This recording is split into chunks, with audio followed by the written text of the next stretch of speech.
Olá pessoal, tudo bem?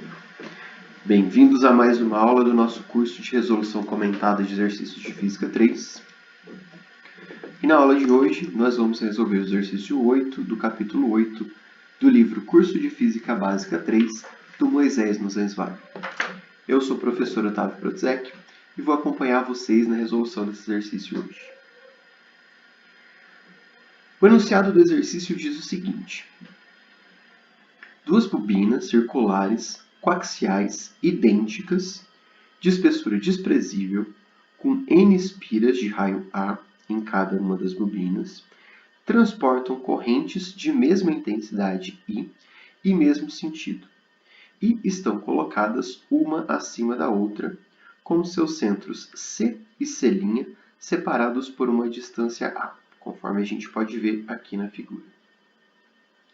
Considere o campo B na direção de Z, ao longo do eixo, na vizinhança do ponto médio O do segmento C', tomando como origem, ou seja, a gente vai considerar o campo nessa direção de Z aqui.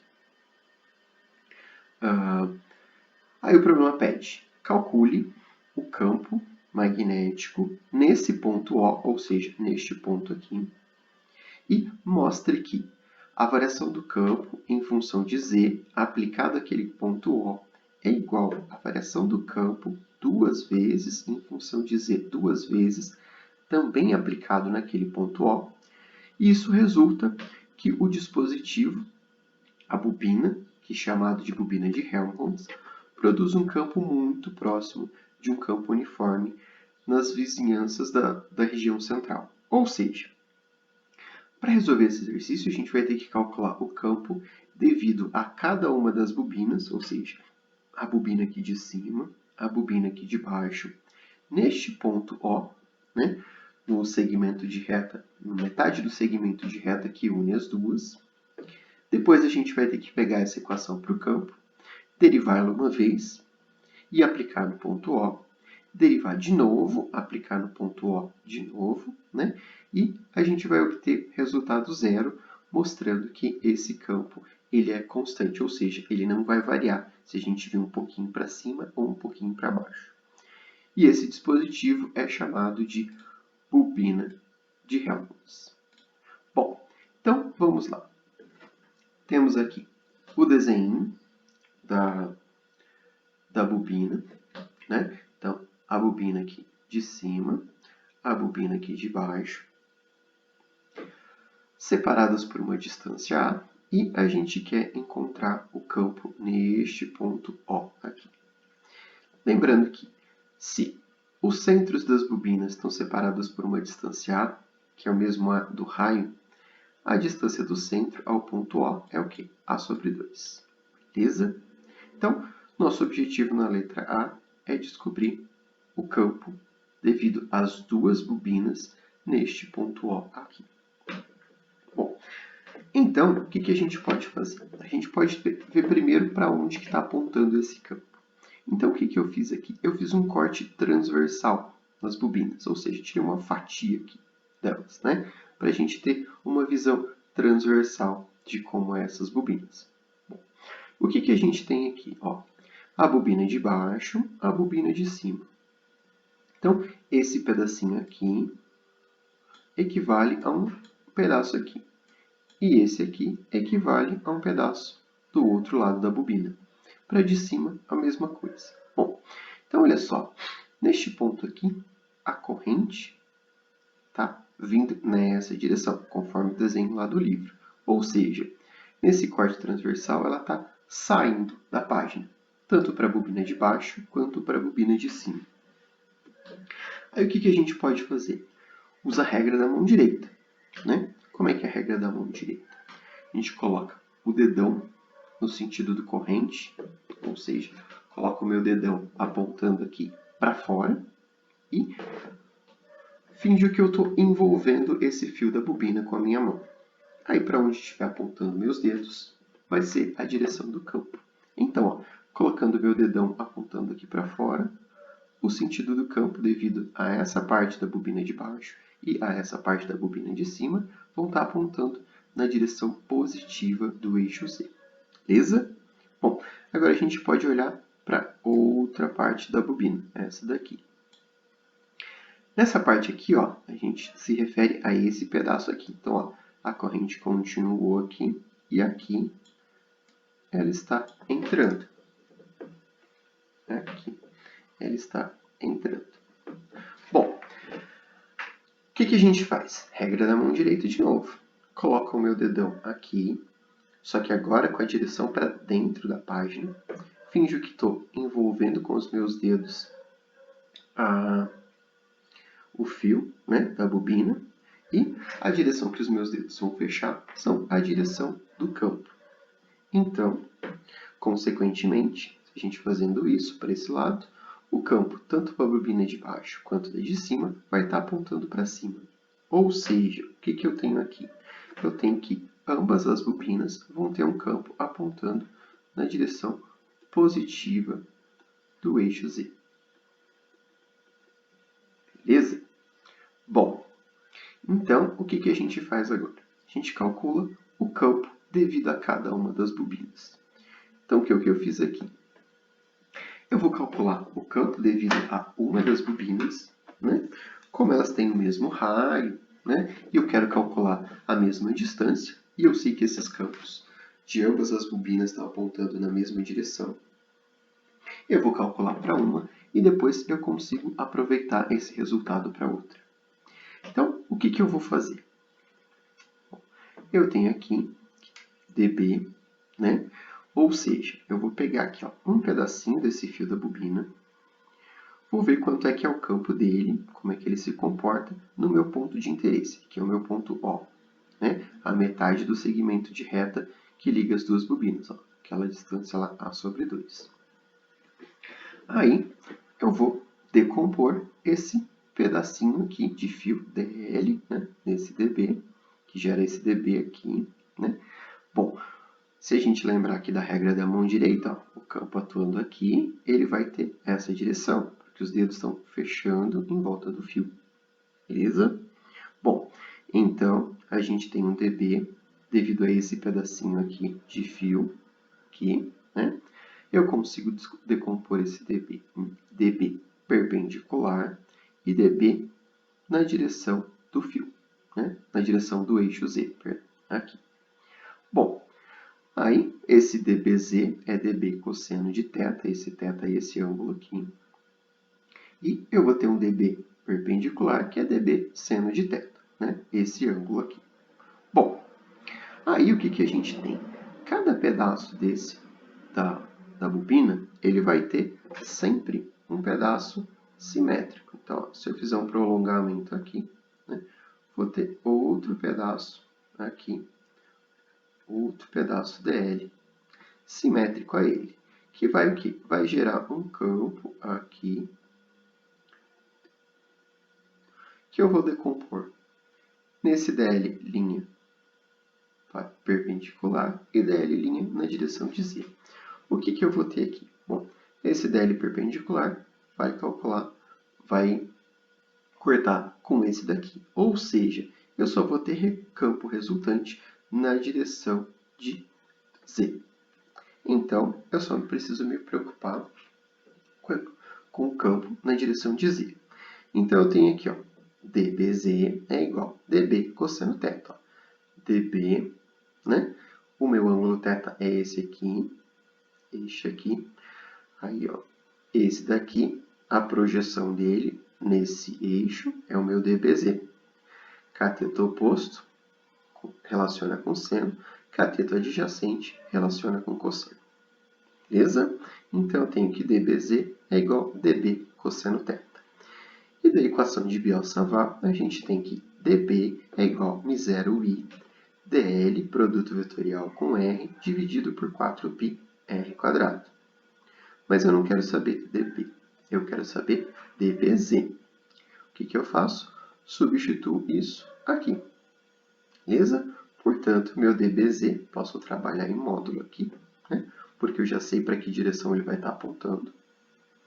É igual a μ0i dl, produto vetorial com r, versor, dividido por 4πr² vezes o cosseno de θ. Beleza? Bom, então o que a gente tem aqui? A gente aplicou as nossas condições iniciais na equação de Biot-Savart. O que me falta descobrir? Bom, tenho que descobrir quanto é que vale esse dl, quanto é que vale esse r² e quanto é que vale esse cosseno de θ. Beleza? Bom, r² é igual a quadrado z². Então, voltando aqui, ó, r é essa distância aqui, r é essa distância aqui, né? É essa aqui do triângulo. Pelo teorema de Pitágoras, r² é igual a quadrado mais z². Eu sei que z² é igual a quadrado sobre 4, porque essa distância z é igual a sobre 2. Beleza? Bom, então já descobrimos o valor do r². O que a gente vai fazer agora? O cosseno de θ. Bom, cosseno desse ângulo aqui, este ângulo aqui, por semelhança de triângulo, é o mesmo ângulo θ aqui. Beleza? Então, o cosseno é o quê? Cateto adjacente por hipotenusa. Ou seja, cosseno de θ é igual a A sobre R. Como r² é A² mais A² sobre 4, R é igual a A² mais Z², que é A² sobre 4. Tudo isso elevado a meio. Beleza? Bom, aí o que a gente tem? Falta descobrir como é que a gente relaciona esse dl com o R aqui. Bom, dl é esse vetor aqui, produto vetorial com R, que tem a direção desse vetor aqui, do segmento de reta que une os dois.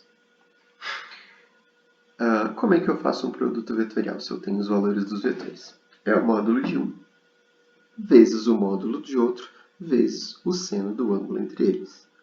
Portanto, o seno deles, entre eles, ó, eles têm um ângulo de 90 graus. Ó, dl e o R. Né? O ângulo entre eles é 90 graus, ou seja, eles são perpendiculares. E a gente tem que seno de 90 graus, que é o 90, é o quê? 1. Né? Então, ó, dl, eu fiquei com o módulo de dl, vezes o módulo de R versor, que é 1, porque é um versor, tem módulo 1, vezes seno de θ, seno do ângulo entre eles. Né? Esse ângulo entre eles é 90, portanto, o seno dá 1. Então, dl vezes R, vetor dl vezes produto vetorial com versor R é igual a dl. Bom, agora a gente já tem os valores de R, do cosseno e do produto dl vezes R. Beleza? O que a gente pode fazer? Substituir nessa equação aqui. Fazendo isso, eu tenho que dBz é igual a μ0i sobre 4π, essa parte ficou inalterada, né? dl vezes 1 sobre r², que é A² mais z². Deixei em função de z mesmo, para a gente poder fazer esse problema, obter esse campo para qualquer ponto. Né? Depois a gente substitui aquele A sobre 2 aqui, vezes o cosseno de θ, que é A sobre R. Então, R é igual a A² mais z² elevado a meio. A² mais z² vezes A² mais z² elevado a meio é igual a quê? A² mais z² elevado a 3 meios. Né? Então, eu tenho aqui dBz é igual a μ0i vezes A dividido por 4π, A² mais z² elevado a 3 meios, vezes dl. Mas eu não quero saber o dB de esse elementozinho só. O que eu tenho que fazer? Eu tenho que somar todas as contribuições de todos esses elementos aqui. Ou seja, eu tenho que encontrar o B. Para isso, eu somando todos esses elementos, eu faço o quê? uma integral. Integral de dB dá B, ou seja, o campo total resultante. E a integral de dl é igual a 2π vezes A. Como assim, professor? Eu vou integrar dl. dl é o quê? É um pedacinho aqui do círculo, né? Eu somando todos esses pedacinhos aqui, o comprimento dá o quê? O perímetro da minha circunferência. O perímetro da circunferência é o quê? 2πr. Mas o meu r é A, então, né, a integral de dl na circunferência é igual a 2πa. Beleza? Então, eu fico com bz igual a m0i a quadrado, que é esse a vezes esse aqui, vezes 2π. Tudo isso dividido por 4π a quadrado mais e quadrado elevado a 3 meios. Corto esse π com esse aqui, simplifico esse 4 com esse 2, e eu vou ficar com bz igual a m0i a quadrado dividido por 2 a 2 vezes a quadrado mais e quadrado elevado a 3 meios. Bom, isso daqui é o campo de uma bobina. Aí o que eu vou fazer? Bom, como as bobinas elas dão a mesma distância, elas transportam a mesma corrente e elas têm o mesmo raio, essa equação serve para ambas as bobinas. Qual que é a diferença? A diferença é que o meu ponto de interesse aqui, né, ele está a uma distância A sobre 2 de uma das bobinas e menos A sobre 2 de outra das bobinas. Né? Então, vou substituir lá naquela equação. Vamos lá. Para z igual a sobre 2, né, eu tenho b de a sobre 2, em direção de z, igual a m0i a quadrado, dividido por 2 vezes a quadrado, mais a quadrado sobre 4, elevado a 3 meios. Né? Posso simplificar aqui um pouquinho. Posso fazer a continha aqui, ó, a quadrado mais a quadrado sobre 4 dá 5a quadrado sobre 4, né? Aí, esse quadrado do a, eu corto com esse quadrado aqui do 3 meios, né? Ou seja, daí eu consigo colocar esse azinho para fora e eu fico com a parte de cima igual m0i a quadrado dividido por 2a a terceira, ó, porque esse 2 cortou com esse 2 aqui, só para o a, né? Vezes 5 quartos elevado a 3 meios. Aí sim eu consigo simplificar esse a quadrado com isso aqui, que eu vou ficar com um campo de A no ponto A sobre 2 igual a m0i vezes dividido por 2a vezes 5 quartos elevado a 3 meios. Isso é o campo de uma das bobinas. Aí o que eu tenho que fazer? Eu tenho que substituir nessa equação aqui, né, a distância da outra bobina. Aqui vai estar uma distância menos A sobre 2. Porém, sempre que eu substituir aqui, ó, A sobre 2 ou menos A sobre 2, neste caso não vai fazer diferença. Por quê? Porque quando eu elevar ao quadrado, o sinal de menos acaba virando mais. Né? Então, basicamente, o campo das duas bobinas tem este valor aqui. Então, o campo total vai ser o campo da bobina 1 mais o campo da bobina 2, ou seja, 2 vezes o campo de uma das bobinas. Né? Então, B igual a m0i dividido por A vezes 5 quartos elevado a 3 meios. Assim, a gente responde a letra A do nosso problema. Beleza? Bom, para a letra B, ele pede para a gente derivar a equação que a gente encontrou no item anterior em função de z e aplicar naquele ponto O. Beleza? E depois ele pede para a gente derivar uma segunda vez aquela mesma equação em função de z de novo. Né? Esse 2 é aqui. e também aplicar no ponto O e mostrar que aquilo vai dar zero. Bom, então o que eu tenho que fazer? Eu tenho que derivar para uma, derivar para outra. Professor, a gente pode derivar para as duas? Não, direto não. Por quê? Porque na hora de substituir o ponto O para uma delas, vai dar A sobre 2 e o ponto O da outra vai dar menos A sobre 2. Ah, mas não teve problema quando a gente fez aqui em cima. Não teve, porque o único lugar onde eu substituiria era o z que estava ao quadrado. O z, este z aqui, que estava ao quadrado. Mas, durante o decorrer das minhas derivadas, não necessariamente eu vou ter sempre um z quadrado. Posso ter ele elevado a uma potência 1, uma potência 3. Ou seja, se ele tiver uma potência ímpar, o sinal de menos prevalece. Aí, a derivada de cada uma delas pode ser diferente quando aplicada naquele ponto. Então, vamos fazer o seguinte. Ó. Vamos derivar a equação dB1 dz, né? Aquela equaçãozinha que a gente tinha lá. Então, eu fico com μ0i a quadrado dividido por 2, abre parênteses, a quadrado mais e quadrado, elevado a 3 meios. Né? Vou separar tudo que é constante aqui para fora e chamar de k, só para eu não ter que ficar escrevendo isso toda hora. Depois eu volto com isso lá no final. E ficar só com a parte onde tem variável. No caso, a nossa variável é o z. Beleza? O que a gente tem que fazer agora? Fazer essa derivadinha. Bom,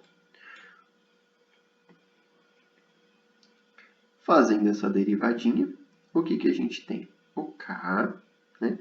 Abre colchetes aqui, é o resultado da derivada, eu fico com 2z, colchetes de novo, menos 3 meios de a quadrado mais e quadrado, elevado a menos 5 meios.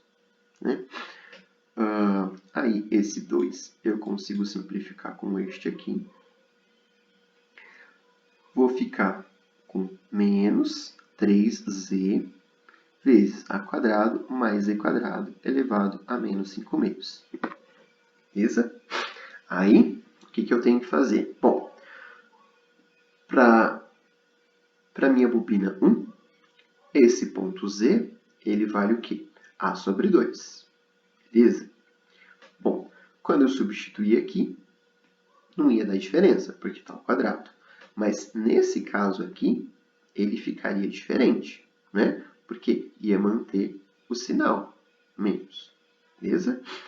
Então,